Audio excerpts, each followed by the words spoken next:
అలెక్యో చిట్టి పికిల్స్ ఈ పేరు గత కొన్ని రోజులుగా 2 రాష్ట్రాల ప్రజలు వింటున్న సంగతి తెలిసిందే. పచ్చళ్ళ పేర్లతో అతి కొంత కాలంలోనే చాలా ఫేమస్ అయ్యారు. ఒక కస్టమర్ కాస్ట్లీ పికిల్ అని కామెంట్ చేసినందుకు బూతులతో సమాధానమిస్తూ చివరికి బిజినెస్ కూడా క్లోజ్ చేయాల్సి వచ్చింది. అయితే ఇప్పుడు అలెక్యో సిస్టర్‌లో ఒకరైన రమ్య రీసెంట్‌గా ఒక వీడియోని షేర్ చేసింది. అలెక్యో చిట్టి పికిల్స్ బిజినెస్ మొత్తం క్లోజ్ అయిందని, కానీ త్వరలోనే కమ్‌బ్యాక్ అవుతామన్నట్టు తెలిపింది.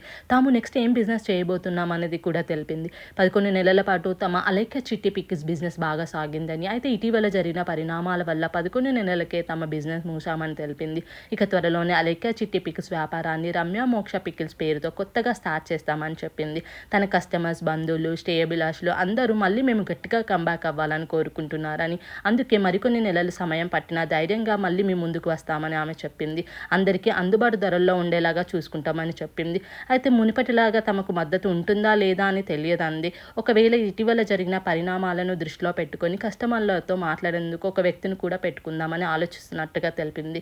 ఈ కొత్త వ్యాపారంలో అక్క అలేఖ్యని ఇన్వాల్వ్ చేయబోనని రమ్య కంచర్ల చెప్పింది. మొత్తం తానే చూసుకుంటానని చెప్పింది.